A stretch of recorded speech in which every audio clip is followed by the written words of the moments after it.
시작하겠습니다. 무라카미 하루키가 쓴 도시와 그 불확실한 벽, 요 책인데, 독후감은 지금 제가 쓴 것 중에서는 제일 길게 썼어요. 7페이지 썼으니까 보통 5페이지까지 썼었는데, 그래도 이게 중간에 문단에서 이렇게 띵 거 감안하면 한 6페이지 정도 될 것 같다는 생각이 들어요. 한번 보겠습니다. 무라카미 하루키의 도시와 그 불확실한 벽을 읽고, 하루키의 신작이 나왔다길래 궁금증을 이기지 못하고 온라인 서점에서 책을 주문했다. 주문한 책은 다음날 바로 집에 도착했다. 기대와 설렘을 안고 책을 펼쳤다. 현실과 비현실은 맞닿아 있다. 현실을 말하면 구체적이라 하고 비현실을 말하면 추상적이라 말한다. 이번에 나온 하루키의 신작 소설 도시와 그 불확실한 벽에서는 현실과 비현실을 넘나드는 이야기가 주를 이룬다. 비현실적인 이야기들은 관념적이고 추상적이라 독자 입장에서 작가의 의도를 정확히 짚어내는 데는 한계가 있다. 전체 3부 가운데서 특히 1부는 모호한 설정 때문에 생경하기도 하고 다소 지루한 느낌마저 들었다. 2부에는 현실적인 이야기들이 등장해서 지루함을 떨쳐버릴 수 있었고 3부에 들어서 비로소 작가의 의도가 읽혀졌다. 하지만 워낙 다양하게 해석될 수 있는 소재와 상황들이 많아서 경우에 따라서는 독자마다 다르게 받아들일 수 있겠다는 생각도 들었다. 이 소설에서는 단 2명을 제외하고는 등장인물들의 이름이 없다. 도서관장 고야스와 1층 사서 소에다에게만 이름을 붙여놓았다. 1인칭 관찰자 시점이기 때문에 주인공은 나로, 상대 여주인공은 너로 명명했다. 나는 17살, 너는 나보다 1살 아래다. 나는 너로부터 사방이 높은 벽으로 둘러싸인 도시에 관해 듣는다. 그곳에 들어가기 위해선 본인의 그림자를 버려야 하고 눈에 상처를 내야 한단다. 내가 보고 있는 너는 진짜가 아니라 대역이라고 네가 말한다. 그리고 진짜 너는 도시 안에 있는 도서관에서 일한다. 그 도시엔 중앙 광장에 높은 시계탑이 있지만 시계바늘은 달려있지 않다. 내가 그 도시에 들어갈 수 있고 도서관에서 오래된 꿈을 읽을 수 있을 거라고 너는 내게 말한다. 도서관에 책이라고는 한 권도 없고 오래된 꿈만 가득한데 내가 그곳에 가면 꿈 읽는 이가 될 거라고도 말한다. 실제 세계에서 나는 바다 근처 조용한 교회 주택가에 살고 너는 훨씬 크고 번화한 도시 중심부에 살고 있다. 나는 이 지역 공립고등학교에, 너는 네가 사는 도시의 사립 여자고등학교에 다닌다. 나와 네가 처음 만난 곳은 고등학생 에세이 대회 시상식장이었다. 난 고등학교 2학년, 넌 1학년. 난 너에게 대담한 제안을 한다. 나에게 편지를 보내줄 수 있겠냐고. 일주일 후 너로부터 편지를 받는다. 그렇게 우리는 편지를 주고받으며 교제를 시작한다. 벽에 둘러싸인 도시에선 해가 저물녘 뿔피리 소리가 울려 퍼진다. 길게 1번, 짧게 3번. 금작화 이파리를 씹고 있던 외뿔 달린 짐승들은 마치 주문이 풀린 듯 한 곳으로 몰려간다. 벽에는 문이 하나뿐인데 문지기는 뿔피리를 불어 짐승들을 불러 모아 벽 바깥으로 내보낸다. 벽에 둘러싸인 도시 안에 있는 도서관은 석조 건물이다. 내가 무거운 나무문을 밀고 들어가자 사방 5m 정도인 정사각형 방이 보인다. 창은 하나도 없고 회벽이 사방을 둘러싸고 있다. 사람도 보이지 않고 매끈하게 텅 빈 벽만 보인다. 나무 행거가 있고 고풍스러운 난로에선 장작이 타오르고 그 위에 놓인 주전자가 김을 피운다. 15분쯤 지나서 네가 들어오고 나는 꿈 읽는 이의 일을 시작하기로 한다. 너는 16살 그대로이지만 나는 이제 훨씬 나이 많은 어른 남자다. 나는 도서관에서 일을 마치고 퇴근하며 너와 함께 걷는다. 나는 멀리 동쪽에 있는 도시에 왔고 그곳 사람들은 누구나 그림자를 데리고 산다고 말한다. 네가 사는 직공지구는 옛 다리 북동쪽에 있는 쇠락한 지역이다. 나는 너를 바래다 주고 관사지구에 있는 작은 집으로 퇴근한다. 실제 세계에서 17에 나는 5월의 일요일 아침에 너를 만나러 간다. 지하철역 근처 작은 공원에서 만난다. 너는 그때까지 한 번도 약속 시간에 늦은 적이 없었고 내가 약속 시간보다 30분 일찍 나고도 너는 먼저 와서 나를 기다리고 있었다. 그러던 네가 어느 날 약속 시간보다 40분 늦게 나타났다. 그런데 말은 하지 않은 채 숨소리가 거칠고 숨 쉴 때마다 가슴이 오르내린다. 무슨 일이 있었음을 눈치채지만 너는 대답 없이 앉아있다가 이윽고 아무 말 없이 일어나 걷는다.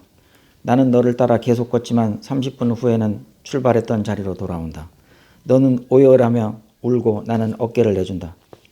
며칠 후 다시 만난 나는 너를 좋아한다 말하고 나도 역시 사랑을 고백한다. 그리고 너는 중요한 비밀을 털어놓듯 말한다. 가끔 내가 무언가에 누군가의 그림자처럼 느껴질 때가 있어. 여기 있는 나한테는 실체가 없고 내 실체는 다른 어딘가에 있어. 지금 여기 있는 나는 언뜻 나처럼 보여도 실은 바닥이나 벽에 비친 그림자일 뿐. 그런 생각을 지울 수 없어. 그리고는 벽에 둘러싸인 도시에 대해 말해준다. 그러나 그 이후 너는 더 이상 내 앞에 나타나지 않는다. 완전히 사라진 것이다. 벽 안 도시에서 나는 도서관에 있을 때 말고는 도시의 지도를 만들며 시간을 보낸다. 지도를 만들기 위해 도시의 이곳저곳을 다닌다. 이 땅은 오랜 세월 버려진 채 방치된 듯하다. 사람도 보이지 않고 간혹 집 같은 건물도 보이지만 폐가나 다름없는 상태다. 지도를 그려나가며 벽을 탐색하는 일은 약 2주일 만에 끝나버린다. 고열이 나며 열병을 앓는다. 이웃에 사는 한 노인이 찾아와 살뜰하게 간호해준다. 노인은 자신의 과거 이야기를 해준다. 이 도시로 오기 전에 그는 군인이었는데 전쟁이 일어났다. 유탄 파편을 맞아 후방으로 이송되어 산속 작은 온천 마을의 여관에 머물며 치료를 받았다. 여관방에서 유리문 달린 베란다에 있을 때 어느 젊은 여자의 망령을 봤다. 현실 세계에 존재하지 않을 만큼 아름다운 그녀는 매일 밤 나타났는데 옆 얼굴밖에 볼 수 없었다. 이윽고 군인은 상처 치료가 끝나고 귀향했는데도 여전히 그 여자 생각이 나서 다시 그곳을 찾아갔다.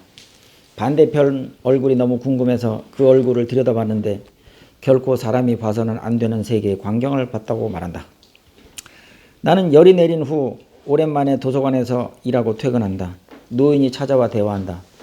짐승들은 겨울에 추위와 배고픔으로 몇 마리씩 죽어나가고 문지기는 동물 사체를 구덩이에 던져놓고 태운다고 한다. 아침부터 내리던 눈이 멎고 살짝 흐린 오후 나는 오랜만에 문지기의 오두막을 찾아간다. 도시에 들어올 때 벗어놓은 그림자를 다시 만나고 싶다고 문지기에게 말한다.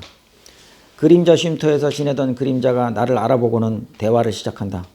본체에서 억지로 벗겨져 나간 그림자는 오래 살지 못한다는 사실도 알려준다. 나는 남쪽 벽 바로 앞에 있다는 웅덩이에 대해 여러 가지 흥미로운 이야기를 듣고서 너와 함께 가자고 제안한다. 웅덩이는 위험해서 되도록 가지 않는 게 좋다고 하지만 나와 함께 가기로 한다. 웅덩이 바닥에 입을 벌린 동굴이 있어서 물에 빠진 사람은 그곳으로 빨려 들어간다고 한다. 그러나 나는 이 웅덩이 너머에는 바깥 세계가 있을 거라고 생각하고 뛰어드는 상상까지 한다. 문지기 오두막에 다시 찾아가 나의 그림자를 만난다. 그림자는 나와 합쳐야 자신이 죽지 않을 것이라고 하며 이 도시에서 함께 탈출하자고 제안한다. 웅덩이를 통해 벽 밑을 빠져나가면 곧바로 바깥 공기를 마실 수 있을 거라고 말한다. 그러면서 이렇게 말한다. 내가 보기엔 저쪽이야말로 진짜 세계입니다. 그곳에서 사람들은 저마다 고생하며 나이 들고 쇠약해져 죽어가요. 물론 썩 재미있는 일은 아니죠. 하지만 세상이란 원래 그런 것 아닌가요? 그 과정을 이어나가는 게 순리입니다. 나와 그림자는 탈출하기로 결심하고 함께 웅덩이를 향해 떠난다. 이 사실을 문지기가 알게 되면 뒤쫓아올 것이 뻔하므로 문지기의 뿔피리를 훔쳐 달아난다. 둘은 함께 도망하며 뿔피리를 불어 짐승들이 문을 향해 몰려들게 해서 도망갈 시간을 번다. 둘은 마침내 웅덩이 앞에 다다랐지만 나는 도시에 그대로 남기로 하고 그림자만 떠나보낸다. 실제 세계에서 나는 대학에 들어가 연인도 생기지만 너만을 위한 마음의 공간을 어딘가에 보존해둬야 하기에 연애는 번번이 실패한다. 시간이 흘러 5년이 걸려 나는 대학교를 졸업하고 출판 유통사에 취직한다. 회사에서는 직급도 올라가고 수입도 부족하지 않지만 30대가 끝나고 40이 되어도 다른 여자는 마음에 들어오지 않는다. 그리고 어느 날 아침 직장을 그만둔다. 일을 그만둔 지 2달 남짓 지났을 무렵 꿈을 꾸는데 내가 도서관에서 일을 하고 있다. 그러면서 내 책상 한 구석에 베레모가 있다는 사실을 알게 된다. 꿈에서 깨자 내가 사는 도쿄에서 멀리 떨어진 도서관에서 일하고 싶다는 생각을 한다. 지인으로부터 후쿠시마 현의 마을 도서관을 소개받고 면접 시험을 보러 간다. 1층 카운터에서 만난 직원 소에다 씨는 면접 시험이 예정되어 있다는 사실을 모른 채 나를 2층 도서관장실로 안내한다. 고야스 관장이 반갑게 나를 맞이한다. 꿈에 보았던 것과 완전히 똑같은 베레모를 그의 책상 구석에서 발견한다. 그 자리에서 합격한 나는 10년 넘게 혼자 살았던 임대 맨션을 정리하고 젖 마을의 새 집으로 이사한다. 고야스 씨는 베레모를 쓰고 시계바늘 없는 시계를 차고 스커트를 입고 다니는데 마을 사람들은 그를 이상한 눈으로 쳐다보지 않는다. 그는 인수인계를 해주고도 며칠에 한 번꼴로 찾아와 업무와 관련한 조언을 해준다. 어느 날은 찾아와서 겨울을 나기에는 관장실보다 더 따뜻한 방이 있다며 잘 알려지지 않은 반지하 방으로 안내한다. 그곳은 가로 세로 4m쯤 되는 정사각형 방이다. 바닥은 나무고 카펫은 깔려있지 않다. 오래된 나무 책상 하나와 2개의 의자가 놓여있다. 새까맣고 고풍스러운 장작 난로도 있다. 오래된 사과나무 장작을 태우면 무척 좋은 사과 향이 난다. 벽에 둘러싸인 도시에서는 16살 소녀가 항상 나를 위해 미리 난로불을 피워주었고 난로 위 주전자에서 김이 났다는 기억이 떠오른다. 그러던 어느 날 밤 10시가 넘어서 고야스 씨로부터 전화가 온다. 도서관의 반지하방으로 와서 대화를 나누자고 한다. 방에 도착해보니 그가 먼저 와서 빨갛게 타오르는 난로 앞에 앉아 나를 기다리고 있다. 얘기를 들어보니 고야스 씨는 이미 죽은 사람이며 가끔 육체의 모습을 가지고 방문하고 있다는 것이다. 그는 자신에게는 그림자가 없으며 내가 과거에 그림자를 잃어버린 사실도 알고 있다.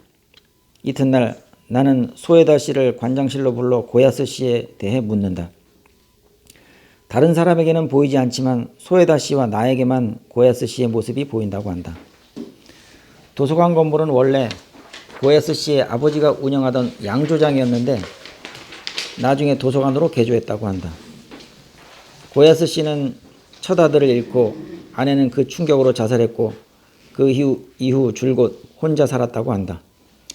그는 75살 때까지 건강하게 살았지만 산책 도중 심장 발작으로 1년 전에 돌아가셨다고 한다. 존경하는 분이었기에 그를 아는 모두는 상실감이 컸고 소에다 씨 역시 홀로 관장의 일을 도맡아 해서 힘들었다고 한다. 한동안 꽤 오랫동안 고야스 씨의 유령은 나타나지 않았고 나는 그의 묘지에 가서 명복을 빈다. 평소 열람실에서 자주 목격했던 17살 정도의 아이가 말을 걸어온다. 그는 초록색 요트 파카에 옅은 톤의 청바지를 입고 검은색 농구화를 신고 있다. 요트 파카 앞면에는 비틀스의 옐로우 서브마린에 노란 잠수함이 프린트되어 있다. 그가 다가오더니 다짜고짜 생년월일을 묻는다. 알려주자 그날은 수요일이라고 말한다. 알고 보니 아이는 서번트 증후군을 앓고 있는 천재 소년이었다. 도서관 휴관일인 월요일 아침에 나는 고야스 씨의 묘소에 찾아간다. 아무도 들을 거라고는 생각지 못하고 벽에 둘러싸인 도시에 대해 떠오르는 대로 이야기한다. 가까운 곳에서 옐로우 서브마린 소년이 듣고 있었다는 사실을 알게 된다. 정식 학교에 다니지 않는 소년은 하루도 빠지지 않고 매일 도서관에 나와 도서관에 읽는 책을 읽어낸다. 놀랄 만큼 많은 분야의 많은 책들을 흡수한다. 꽤 오랫동안 고야스 씨는 모습을 나타내지 않았는데 어느 날 소에다 씨가 찾아와서는 소년이 관장님께 전해달라고 부탁받은 물건을 전달한다. 봉투를 열어보니 A4 용지에 그려진 지도다. 묘지 앞에서 그냥 대충 얘기했던 벽에 둘러싸인 도시의 모습이 거의 정확히 그려져 있었다. 대단히 놀랐지만 지도에서 틀리게 그려진 부분에 표시를 하고는 소에다 씨에게 건네주고 소년을 만나면 전달해달라고 부탁한다. 역 근처 작은 커피숍에 들러 블랙커피와 머핀을 먹는 일이 종종 있는데 그곳에 소년이 나타난다. 소년은 커피숍 주인에게 다가가 생년월일을 묻고 그날이 수요일이라고 말한다. 그는 내게 봉투를 건네주고 사라진다. 봉투를 열어보니 틀린 부분을 고쳐서 그린 새 지도가 들어있다. 다음날 아침 소년이 관장실에 찾아와 대화를 나눈다. 대화라기보다 단순한 의사소통 정도다. 평소에도 말이 없는 아이는 수첩에 글씨를 적어 관장에게 보여준다. 나는 소년에게 벽에 대해 설명해주고 소년은 벽에 대해 많은 것을 아는 양 대답한다.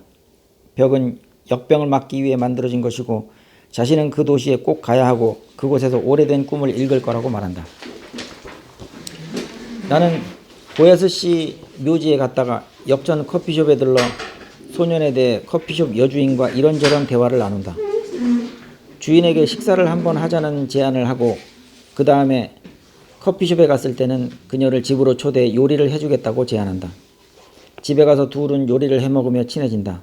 그녀를 바래다주고 자연스럽게 발길이 도서관으로 향한다.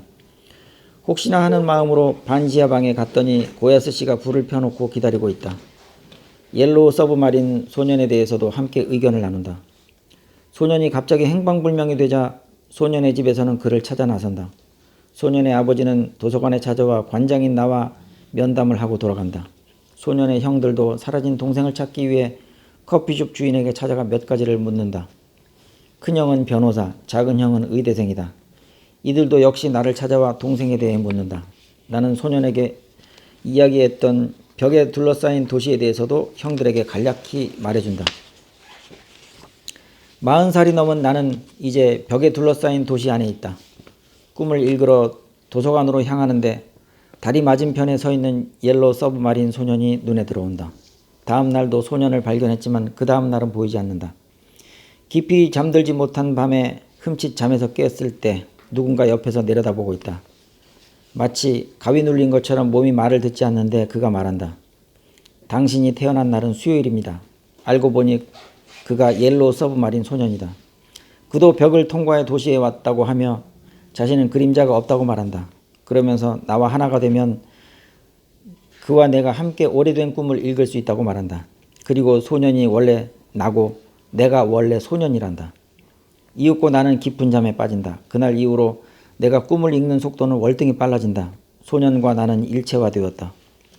내가 소년을 남긴 채 이 도시를 떠날 거라고 소년은 말한다. 그리고 벽 바깥에 있는 내 그림자와 내가 하나가 될 거라고도 한다.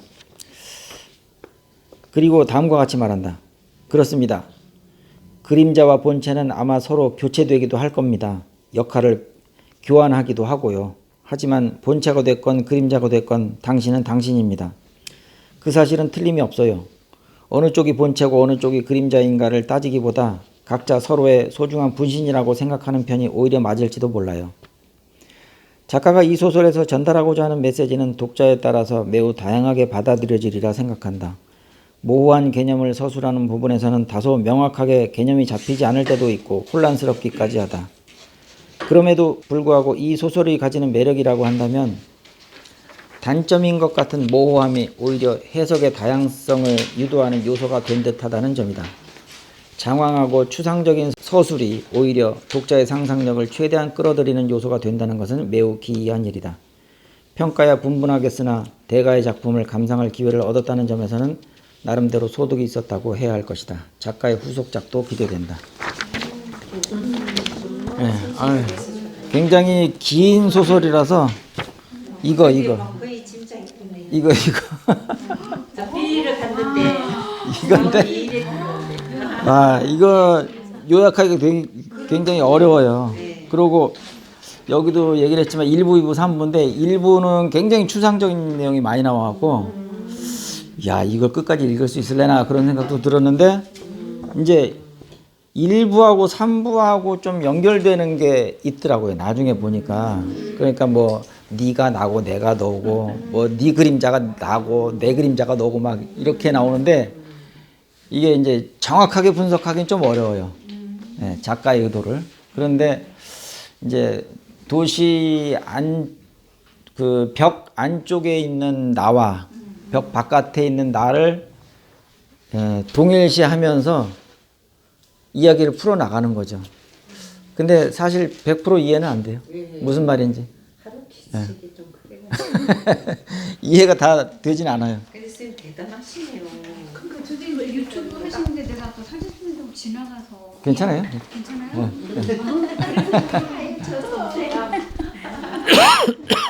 요약을 보고 보면 좀 도움이 될 것 네, 같아요. 감사합니다. 근데 아니 다 읽고 썼는데도 잘 이해가 안 가고 또 요약본을 보셔도 무슨 말인지 잘 모르시겠죠. 아 근데 되게 좀 무라카미 작품이 그려져요.